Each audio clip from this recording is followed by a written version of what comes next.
Hi, I'm Jolene. I drove 7 hours in a snowstorm, with my 2 kids, casserole on my lap, and hope packed in tight, just to be told there wasn't a seat for us at my own sister's holiday table. They said it was a misunderstanding. But how do you misunderstand a name left off the list?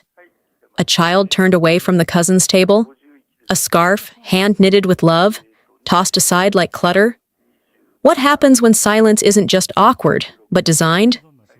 And what do you do when the people who raised you start acting like you were never there to begin with?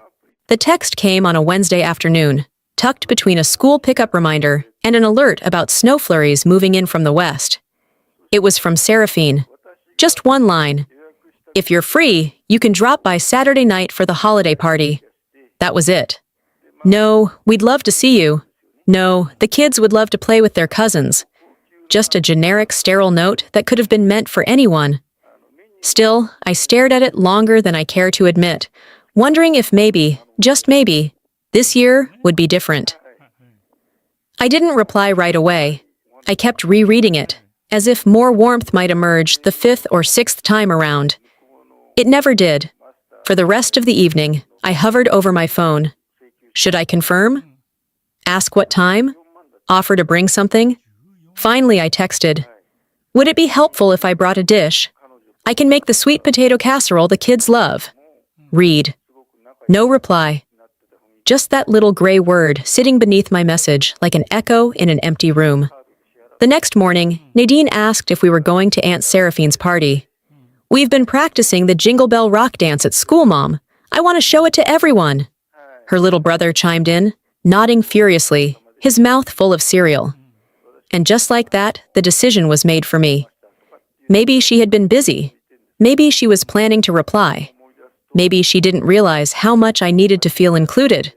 Not tolerated, not accommodated, just included. I let the kids help me pick out gifts for their cousins. I wrapped them carefully and labeled each one with hand-drawn reindeer tags. Nadine made one for Seraphine too, even though I hadn't told her about the text. She just assumed.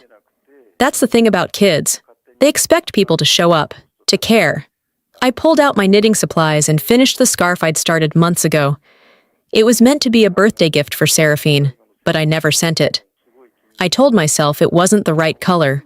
Truth was, I wasn't sure she'd want anything from me. Still, I packed it anyway. By Friday, the snow warnings were more insistent. Blizzard conditions possible, the local news anchor announced, her voice chipper, like this was just festive December trivia. I sent one last message. Still planning to come by tomorrow evening. Let me know if anything changes. No response. But the silence this time, I interpreted as permission.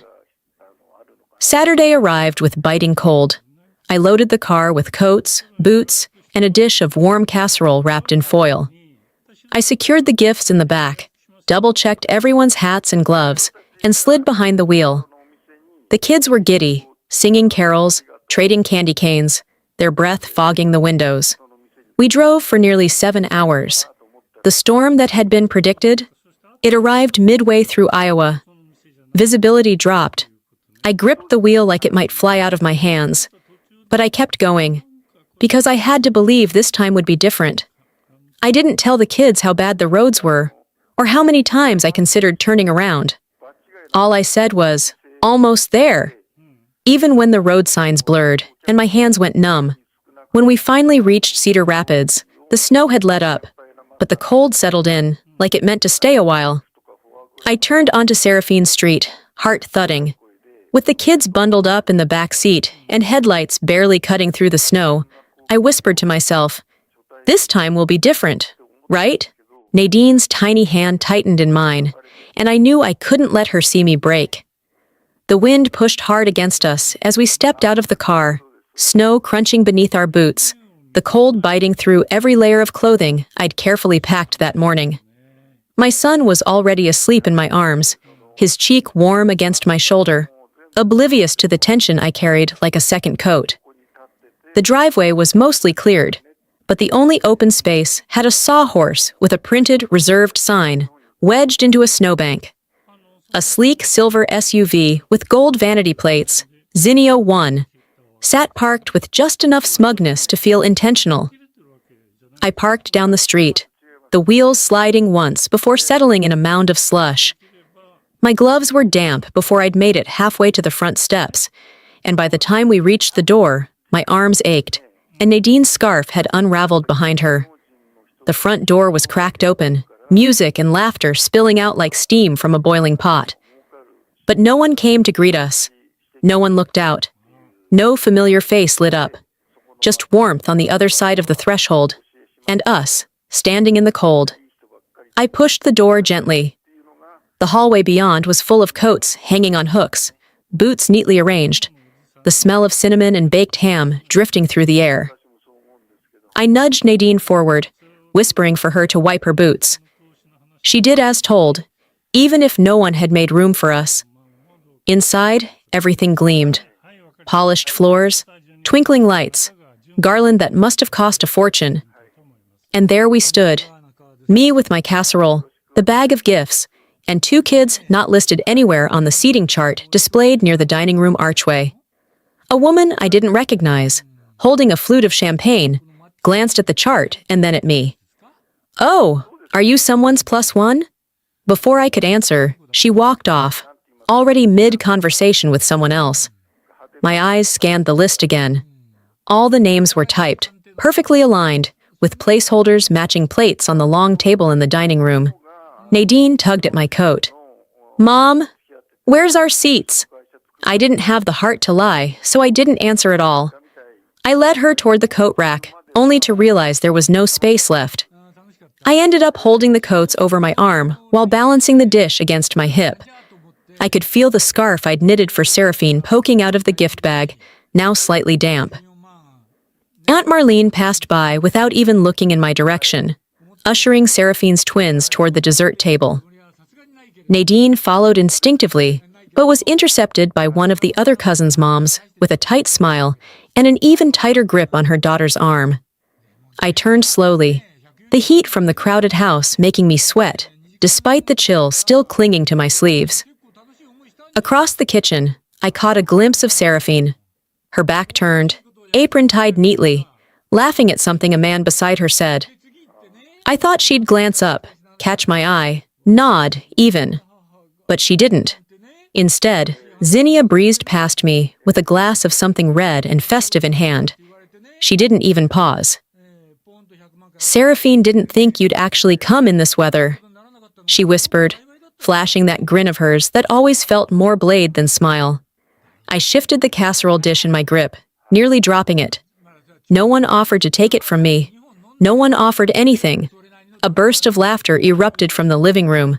Someone called out a toast. Nadine leaned into me, whispering, "Do they know we're here?" I forced a smile. "I think they know." My hands trembled, not from the cold anymore, but from the sting of recognition. Not just at being ignored, not even at being unseen. This was something else entirely. This wasn't forgetting. It was deliberate. As I stood in that overheated foyer, the scarf I knitted for her still in my hand, I realized we weren't just unexpected. We were unwanted. I walked away from the screen, but what I couldn't walk away from was what Nadine said next.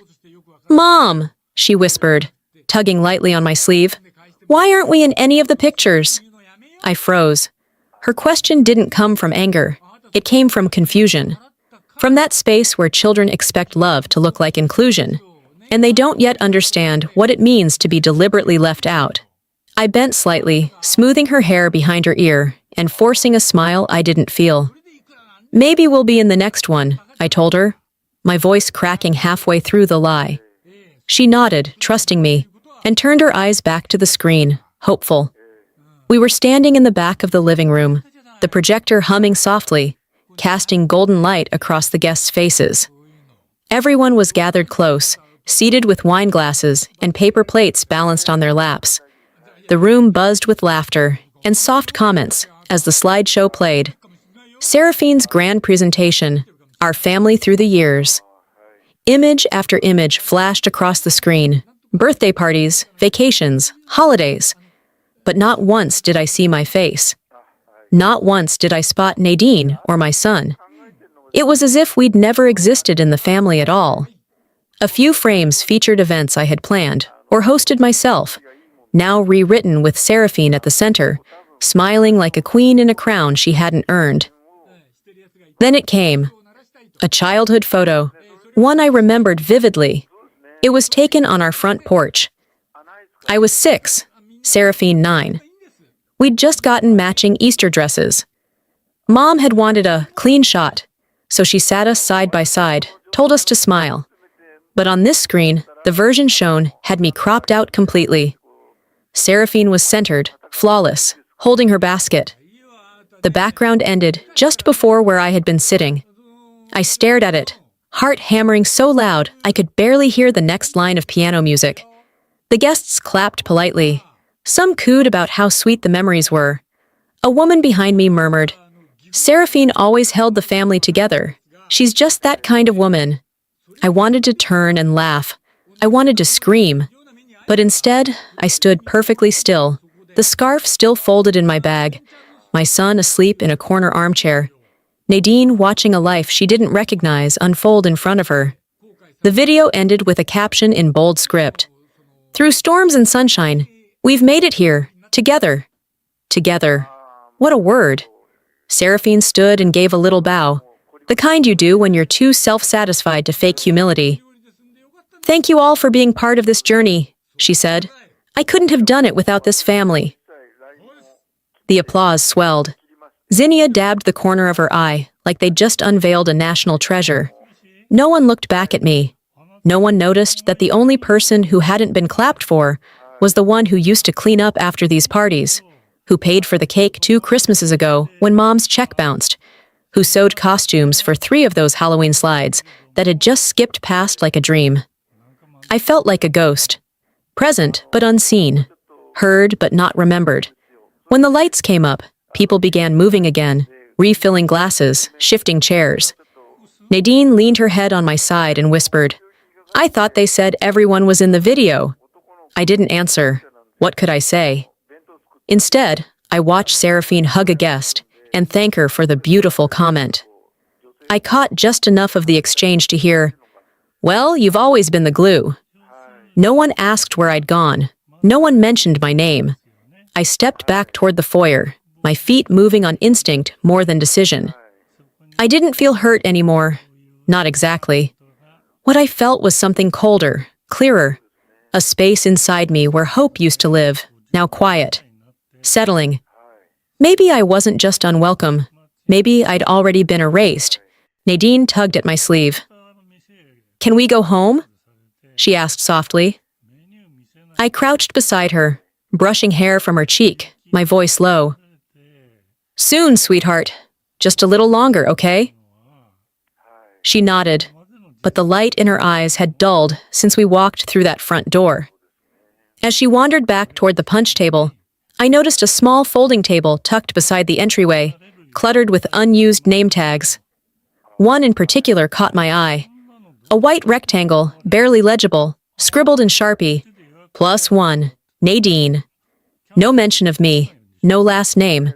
Just a +1 and my daughter, like we were add-ons to someone else's invitation. I felt the heat rise in my face as I picked it up, ran my thumb across the corner. Someone behind me said, "Is that your student?" I turned. An older woman I vaguely recognized from Seraphine's PTA circle. She smiled like it was a compliment. "Your babysitting style is so natural." I don't remember correcting her out loud. I remember my lips parting. I remember the silence I let settle between us instead. I retreated toward the living room, trying to collect myself. Zinnia intercepted me with her usual saccharine charm. "Nadine looks so adorable. That dress is darling. Thrifted, I bet?" Her voice dripped with artificial warmth. "Very on trend. So sustainable these days." Before I could respond, she was gone, her heels clicking across the hardwood like punctuation. I caught a glimpse of Seraphine standing by the fireplace, wineglass in hand. She glanced at the scarf I'd left carefully folded atop the gift bag earlier, the one I'd knitted for her in soft rose wool. She leaned toward another guest and said, My little one made me something like that in kindergarten. We framed it. The other woman laughed. I stepped into the hallway, pulling my phone from my coat pocket, tapping my screen as if I were checking an urgent message. In truth, I opened my banking app. The auto transfer to Seraphine, $600 a month, was still active, still unacknowledged, still expected. I hovered over the cancel button, but I didn't press it. Not yet. Instead, I walked toward the back of the house where the gift exchange table had been set up. Boxes were stacked high, most with glittery bows and embossed tags. There were printed signs organizing the piles by family groups. I found one labeled Seraphine and Family. The list had names in delicate script. Seraphine, her children, even Zinnia. No mention of me, or Nadine, or my son. A group stood nearby, chuckling over something someone said. I recognized Seraphine's voice. Everyone who confirmed is listed. I had to keep it organized. I cleared my throat, forcing calm. I did text you. I asked what to bring. Seraphine turned, not startled, not apologetic, just annoyed. You didn't follow up. I figured that meant no. I didn't argue. I didn't raise my voice. But something in me cracked, not loudly, but finally. I walked away without another word, stepping back toward the main hallway. My heart pounded, not from shame, but from certainty. I knew in that moment, something inside me had shifted. The part that kept hoping they'd eventually see me. That part was quiet now. One more slight, and I was done pretending this was my family. I found Nadine sitting by the staircase, her hands folded in her lap, her eyes trained on the floor. I sat beside her, placing the name tag in her lap. "What's this?" she asked. "Nothing," I said. "Just something that doesn't belong." I stared at my name left off the list again, and this time, it didn't feel like a mistake. It felt like a message. The din of conversation had softened to a steady murmur, and Nadine had gone quiet. She leaned into me as we stood near the hallway, her small voice cutting through the haze. "Can we go home now, Mom?" I crouched to her level, brushing a curl from her forehead, willing a smile to form. "Not yet," I whispered, "but soon." She nodded without pressing. Even she could sense it, the tension that hovered like thick fog in a room filled with warm lighting and colder hearts. Back near the refreshment table, Seraphine was introducing one of Zinnia's friends to a circle of guests. I stood only a few feet away, within full view, yet my presence was ignored like wallpaper. I shifted my weight, thinking maybe someone would make eye contact. No one did. Zinnia's friend asked, "Is everyone here family?" Zinnia chuckled, glancing toward me, but speaking past me.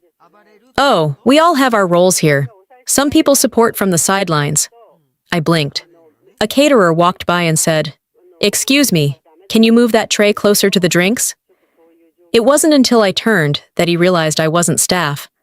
"Oh, sorry, I thought..." I gave a short nod and stepped back. No apology needed. The damage was already done.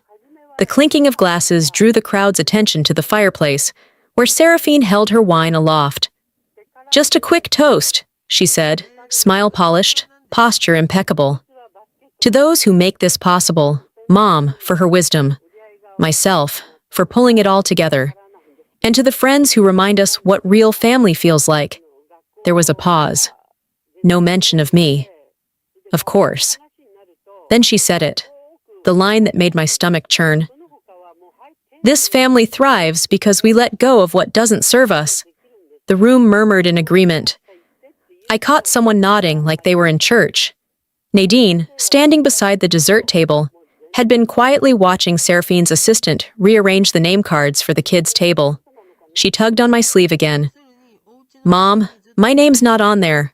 I walked over, and sure enough, only Seraphine's kids and the other cousins were listed. Not Nadine, not my son. I turned to the assistant. "Excuse me, was this a mistake?" She gave a half smile. "We just included the children who RSVP'd formally. It helps with headcount." We spoke. I texted, twice. Well, I guess it didn't get logged. Seraphine walked over then, tone breezy, but her eyes fixed and unflinching. Was I ever meant to feel welcome here tonight? I asked, low and steady. She exhaled through her nose. You always make things harder than they need to be, Jolene. That sentence wasn't new. It was recycled, reused whenever I dared to express discomfort, challenge a decision, or exist too loudly. I looked at Nadine, standing quietly with her hands clasped in front of her. I didn't yell, I didn't make a scene, but I picked up the scarf from the gift bag. I folded it neatly. I helped Nadine into her coat, then wrapped my son's jacket around him, where he sat half asleep on a chair. I turned to Seraphine one last time and said, if I had known silence was the price of belonging, I would have spoken up sooner. She opened her mouth, but I was already walking. And just as I touched the doorknob, someone behind me said the one thing that made me stop cold. The snow had thickened against the windows, soft flakes drifting like ash in the yellow porch light. Inside, the room was still buzzing, voices layered over music, forks clinking against porcelain, laughter rising at the punchline of someone else's holiday anecdote. But I wasn't hearing any of it. A cousin, Rachel, I think, pulled me aside near the hallway. She gave me that gentle, warning smile Midwestern women have perfected. The one that says, I mean well, right before it cuts. Jolene, she said softly, Seraphine's trying to keep things peaceful tonight. Maybe don't make this about you. I tilted my head slightly. That's funny, I said, calm and quiet, because it already is about me. I'm just the only one polite enough not to say it. She blinked, unsure what to do with my answer. I walked past her before she had time to figure it out. Nadine and her little brother were standing near the kids' table with their paper plates in hand, waiting for a space to open up. I watched one of Seraphine's sons wave them off, not cruelly, but with an awkward smile. Those seats are for the cousins. Before Nadine could ask why, another child, older, sharper, muttered under his breath, We're not really related anyway. My breath caught. I crossed the room, took Nadine's hand, and crouched beside her. You're okay, I whispered. You didn't do anything wrong. She nodded, but didn't smile. Her grip tightened around the plate she still hadn't touched. I stood and scanned the room until I found Seraphine holding court near the bar. I walked straight to her, careful not to raise my voice. Was this your idea? I asked. To make sure your nieces don't feel like family? She blinked, caught off guard, but recovered instantly. We already talked about this, Jolene. You're always reading into things. Reading into things. As if I was making up the name tag. The seating chart, the cropped photos, the tone. I didn't answer her. I didn't need to. Instead, I pulled out my phone. My fingers were steady as I tapped open the banking app. The familiar transaction sat there, pre-scheduled. $600, Seraphine W, monthly transfer. I canceled it in 3 seconds. She noticed. What are you doing? She asked. I looked her in the eye and said, Since we're reading into things, I'll read into this too. She opened her mouth like she wanted to reply, but nothing came out. I walked away before she could find the words. I gathered the kids, still in their coats, and took one last glance around the room. No one was looking at us. Not really. They were too busy pretending we weren't there to begin with. As I stepped outside, Seraphine's voice rang out behind me. Are you really doing this on Christmas? I turned, holding the door just wide enough for my voice to reach her. You did it first. And then I stepped into the cold. The air outside was sharp against my cheeks, the kind of cold that cuts clean. But it still felt warmer than staying inside. Instead, I turned toward what mattered. My kids, and what came next. We had made it to the car. Nadine was already buckled in, quiet but alert, watching me with the kind of stillness only kids develop when they're afraid of pushing too hard. I had just tucked her brother into his car seat when I realized something. Her gloves. They weren't on her hands, weren't in her coat pocket. She must have dropped them inside. maybe by the stairs. I considered leaving them. They were just gloves. But my name had been left behind too many times that night. I couldn't leave anything else behind. "I'll be right back," I told Nadine. The front door creaked open. The warmth hit me again. Thick, too much. A cloying contrast to the bite of winter air. Most of the guests had moved to the back of the house. Music still played, softer now, blending into low voices and laughter. I moved quietly through the hallway and found her gloves near the banister. As I bent to pick them up, I heard my name. "She was always the storm," Seraphine was saying. Her voice drifted through the cracked door of the kitchen. "We built peace without her." I froze. Zinnia's laugh followed. "You handled her perfectly tonight. Honestly, I don't know how you do it." "She thrives on drama," Seraphine said. "We had to start protecting our space. For the kids." I felt my throat close. For the kids. That was the line they always used to excuse themselves. They weren't doing it to be cruel. They were doing it for the children. How convenient. "I think she wanted a scene," Zinnia continued. "She always does." Seraphine's answer was a soft, practiced sigh. "Yeah, but she knows better than to try it in front of me." Laughter followed. I stepped back. The gloves now felt heavy in my hand. Down the hallway, I passed the entry table again. A guest I didn't recognize was chatting with someone and glanced toward me. "Is that the sister who looked upset earlier?" she asked. Seraphine's voice, again, smooth and dismissive. "She's had a hard year. We didn't want to overwhelm her with expectations." And my mother, Lavinia, was there too. I didn't see her, but I heard her agree. Just a nod, maybe. A complicit silence. No defense. No truth. I turned toward the window near the dining room. A little cousin, maybe 5 years old, stood on a chair by the curtain. He spotted me, smiled, and waved enthusiastically. I waved back. He didn't know better. Not yet. He didn't know what it meant to be erased while standing in the room. I had been that child once, too, watching adults perform rituals of kindness while leaving out the inconvenient parts. I turned from the window and walked slowly back toward the kitchen. They were mid-toast again. Seraphine raised her glass. "To those who actually show up, emotionally and otherwise," she said. Zinnia laughed first, loud and clear. Then others followed. Even my mother. Not a cackle, not a sneer. Just a small, knowing chuckle, like someone nodding at a well-timed joke. My hands were steady now, not cold anymore. Not angry either. I didn't say goodbye. I didn't make eye contact. I slipped out the same door I had entered, gloves in hand, letting it shut behind me without a sound. The air was sharper now, the wind stronger, but I didn't pull my coat tighter. I didn't shiver. As I walked back to the car, I whispered to myself, "They don't get to hurt me again. Not like this." The car lights blinked as I approached. Nadine watched me through the window, her eyes wide. I opened the door, handed her the gloves, and kissed her forehead. Then I slid into the driver's seat, looked straight ahead, and let the house disappear behind me. And maybe, just maybe, I didn't want them to see me leave. The next morning, I woke to quiet. The snow was still falling, though gentler now, as if the sky itself had worn itself out from the storm. My body ached in ways I couldn't name, not from strain, but from holding everything in for too long. The kids were still asleep, tangled in blankets on the couch, where they'd fallen the night before, after hot chocolate and cartoons. I let them be. They didn't need to wake up to my processing. I brewed coffee, stood by the window, and watched the world outside soften under white. For a moment, I didn't feel angry. I felt relieved, lighter than I had in days.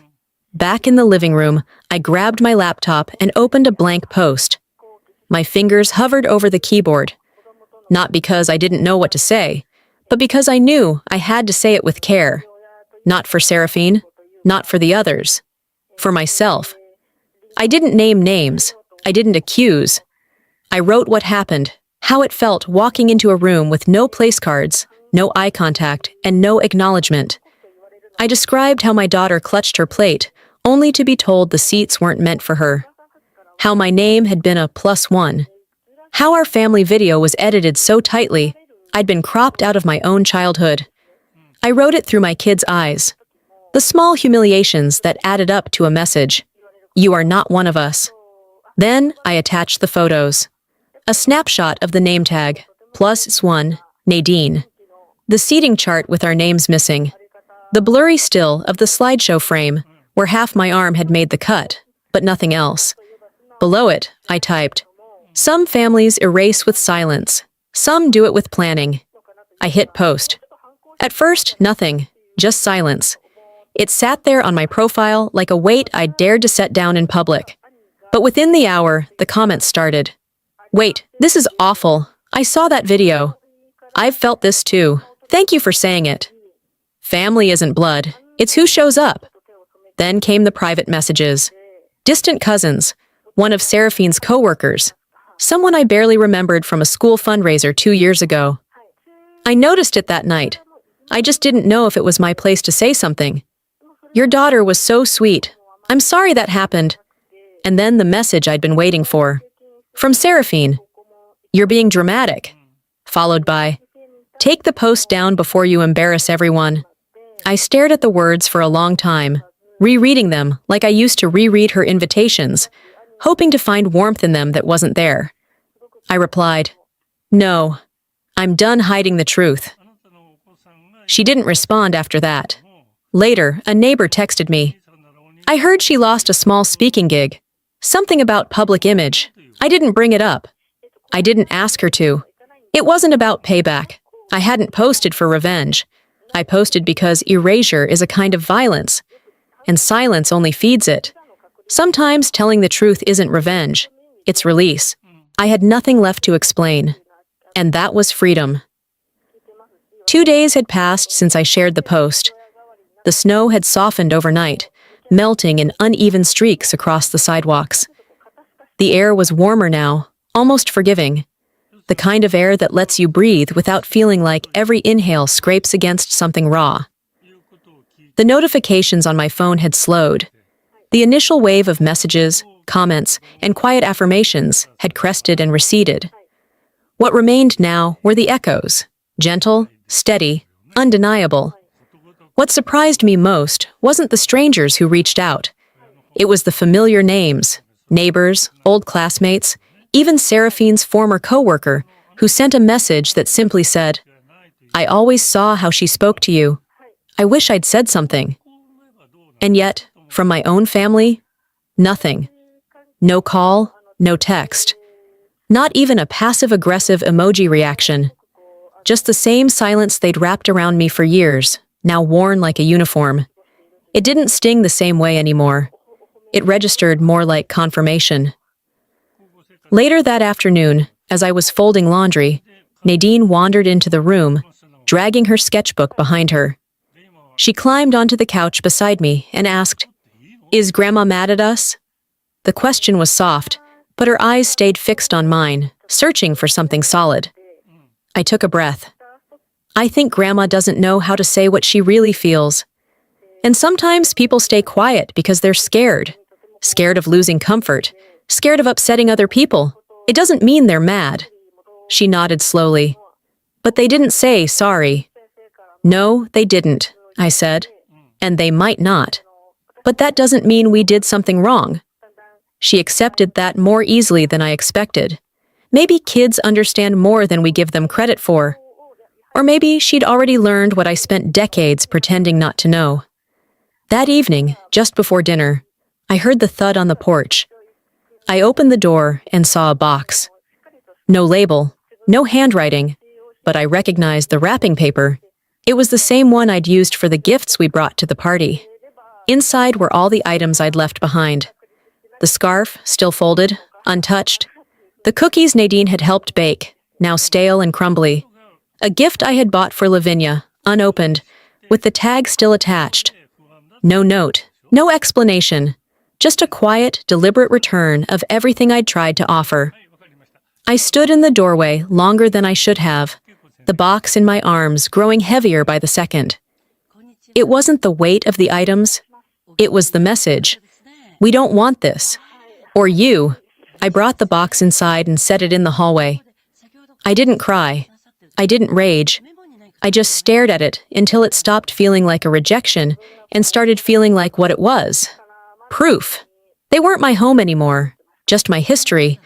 Over the next few days, I moved through routines like muscle memory, grocery runs, school pickups, client calls. But something inside had shifted. I stopped checking my phone for a response that wasn't coming. I stopped replaying the slideshow in my head, the seating chart, the whispers behind the kitchen door.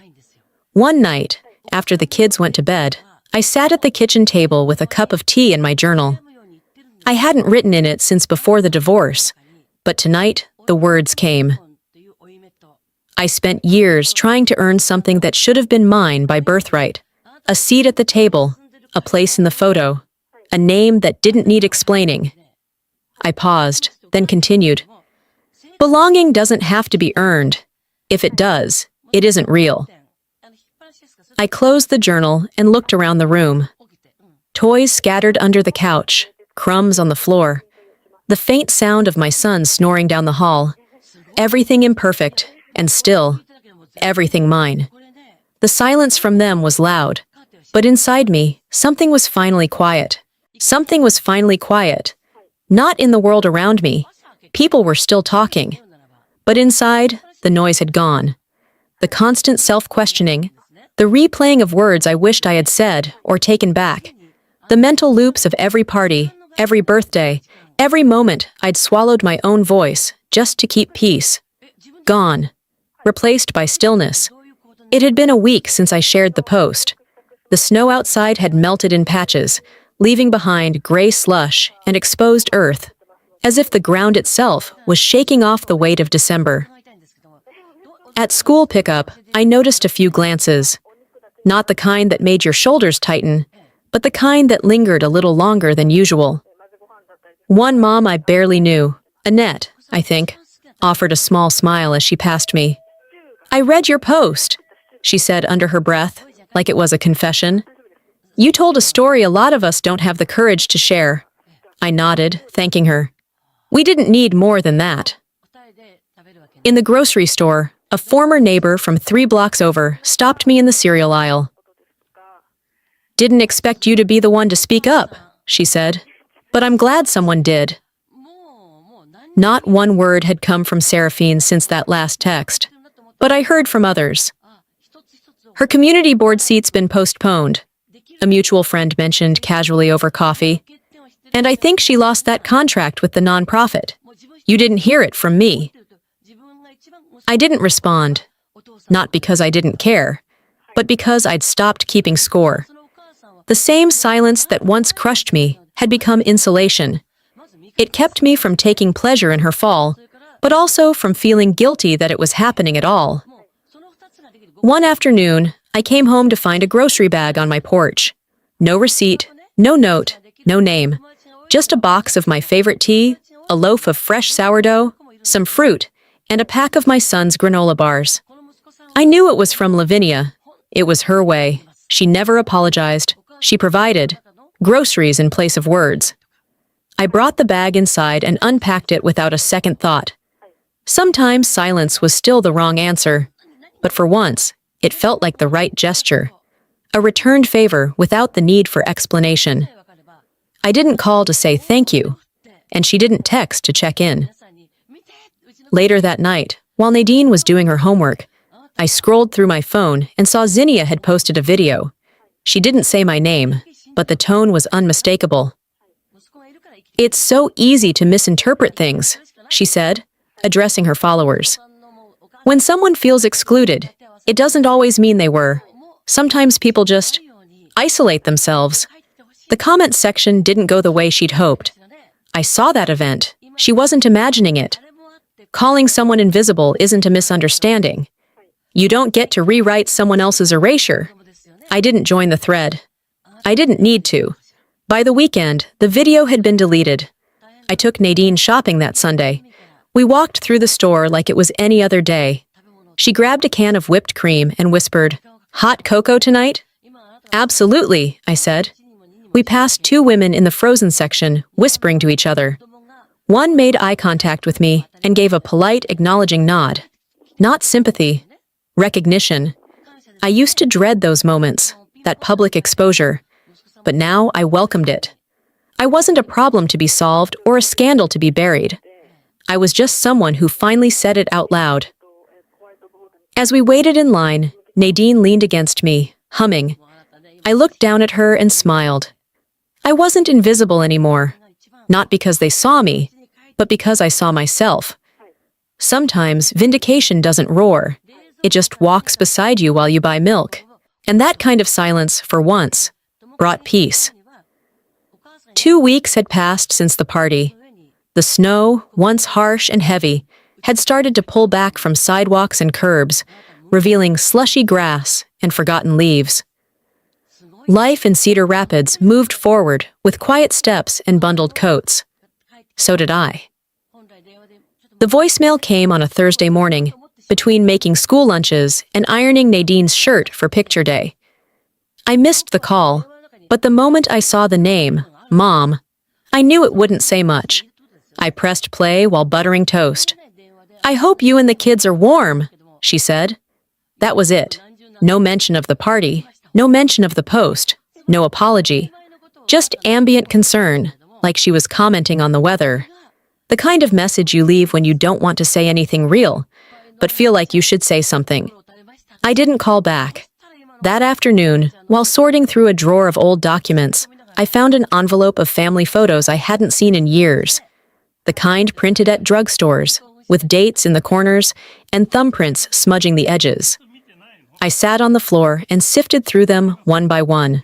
Birthdays, Thanksgivings, summers at the lake. I studied the younger versions of us, smiling in swimsuits and Christmas pajamas. There was one picture of Dad holding me on his shoulders, his hand shielding my eyes from the sun. I whispered to it like he could hear me. You tried. I think you did. The next day, just after dinner, there was a knock at the door. Elliot stood on the porch, hands in his coat pockets, expression tight but kind. I won't stay, he said. I just wanted to say you were right. We all knew it. We just didn't know how to admit it. He handed me a small package, wrapped in brown paper, no tape, no embellishments. Inside was a photograph, a print of the family group shot from 2 summers ago, the one Seraphine had posted online, with a filter so strong I looked translucent. This version wasn't edited. I was in it, clear, solid, smiling. He didn't wait for a thank you. He didn't try to hug me, just nodded once and walked back to his car. I didn't frame the photo, but I put it on the fridge, not to remember the people in it, but to remember that I didn't vanish. I stayed in the frame, even when they tried to crop me out. Later that night, after the kids were asleep, I sat at the dining table with a blank sheet of paper and a pen. I wrote a letter, not to send, just to finish something that had stayed unfinished in my chest. It started with, Dear Mom, and ended with, I forgive you, but I remember everything. I folded it once, then twice, and walked outside. The cold nipped at my fingers as I lit the corner of the page with a match and let the letter burn in the tin bucket we kept for ashes. The flame curled the paper fast, devouring each word until there was nothing left but gray. I didn't cry. I didn't feel triumphant. I felt still. The goodbye was never said out loud, but I think we all heard it. The snow had melted entirely by the first week of March. The air still carried a bite in the mornings, but sidewalks were clear, birds had returned, and there were small yellow flowers stubbornly blooming by the library steps. That's where we met. Me and the women who, like me, had once thought they were the only ones left standing in a room that never made space for them. We called it the uninvited circle. Not as a joke, but as a truth we'd all earned. Every Thursday evening, we gathered in the back room of the public library. Some came in silence, others arrived talking, needing to speak before they lost the nerve. We brought stories, some brought tears. I brought cookies Nadine helped me bake. Nothing fancy, just familiar. We didn't promise each other healing. We promised to witness. Sometimes that was more than enough. Nadine doesn't ask about Seraphine anymore. She doesn't bring up her cousins or wonder aloud about birthdays. One afternoon, her teacher sent home a class art project, a family tree. She'd drawn herself, her brother, our dog, and me, at the center. No grandparents, no aunts, no fillers, just us. I framed it, not because it was complete, but because it was honest. Later that week, we ran into Seraphine outside the market. She was with someone I didn't know, dressed in a beige coat that looked like it hadn't seen dirt in years. Our eyes met for the briefest moment, and she looked away. I didn't. I smiled, not out of pity or superiority, but because I wasn't broken anymore. She could carry her silence if she wanted. It didn't belong to me anymore. Back at home, after putting away groceries, I opened my journal again.